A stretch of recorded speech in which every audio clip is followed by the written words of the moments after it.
नेपाल इस समय एक बड़े सामाजिक और राजनीतिक उथल-पुथल के दौर से गुजर रहा है। सड़कों पर लाखों छात्र और युवा उतर चुके हैं। संसद भवन को घेरा जा चुका है और राजधानी काठमांडू में जन आक्रोश की लहर तेज होती जा रही है। इस पूरे घटनाक्रम को जेन ज़ी मूवमेंट का नाम दिया गया है और इस आंदोलन के केंद्र में उभरे हैं काठमांडू के मेयर बालेंद्र शाह, जिन्हें जनता प्यार से बालेन शाह कहती है।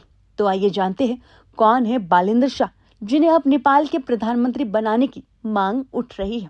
दरअसल बालेंद्र शाह का सफर असाधारण है। एक समय वे एक साधारण सिविल इंजीनियर थे, फिर वे रैप की दुनिया में उतरे और अब वे नेपाल के सबसे चर्चित राजनीतिक चेहरों में से एक है। 2022 में काठमांडू के मेयर चुने जाने के बाद से ही बालेन अपने दमदार फैसलों, बेबाक बयानों और सोशल मीडिया पर सक्रियता की वजह से युवाओं के बीच तेजी से लोकप्रिय हो गए।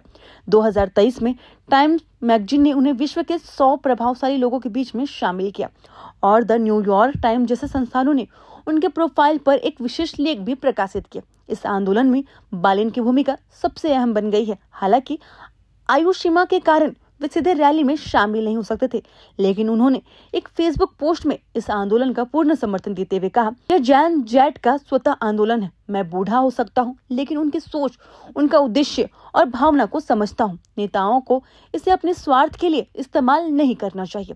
उनके इस स्टैंड के बाद युवाओं ने सोशल मीडिया पर उन्हें नेशनल लीडर के रूप में देखना शुरू कर दिया। #बालेन 4 PM ट्रेंड करने लगा और कई लोगों ने उनसे मेयर पद से इस्तीफा देकर देश की सत्ता संभालने की अपील भी की। वहीं इन सबके बीच बालेन और प्रधानमंत्री KP शर्मा ओली के बीच टकराव कोई नई बात नहीं है। दोनों के बीच टकराव की शुरुआत तब हुई जब काठमांडू मेट्रोपॉलिटन सिटी ने अवैध निर्माणों और राजनीतिक दबाव में खड़ी की गई इमारतों को गिराना शुरू कर दिया। इस अभियान में ओली की पार्टी UMLA से जुड़े लोगों की संरचनाएं भी सामने आई, जिसके बाद स्थिति और भी तनावपूर्ण हो गई।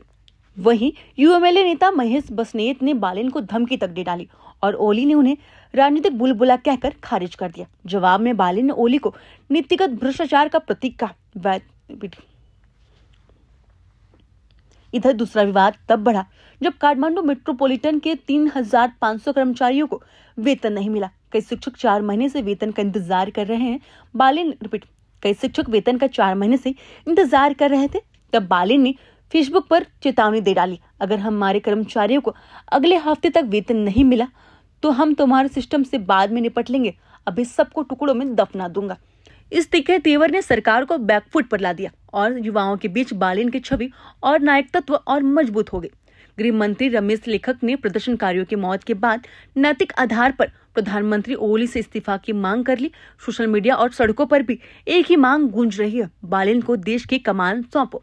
लाखों युवाओं ने सोशल मीडिया पर बालेन से एक नई राजनीतिक पार्टी बनाने और नेतृत्व संभालने की भी अपील की है। उनका तर्क है कि पारंपरिक दल जनता की आकांक्षाओं पर खरे नहीं उतर पाए और अब समय है नई पीढ़ी के नेतृत्व का।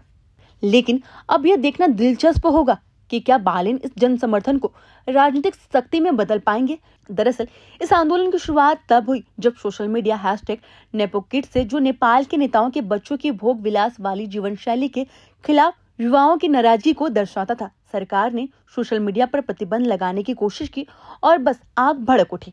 युवाओं ने शांतिपूर्ण विरोध प्रदर्शन शुरू किए, लेकिन सरकार की कठोर प्रतिक्रिया ने आंदोलन को और भी भड़का दिया। पुलिस फायरिंग में कम से कम 20 प्रदर्शनकारियों की मौत हो चुकी है, जिनमें से 18 की मौत अकेले काठमांडू में हुई है, जिसके बाद नेपाल की राजधानी विरोध की आग में जल उठी है। प्रभातखबर.com, विश्वास वही, रफ्तार नहीं।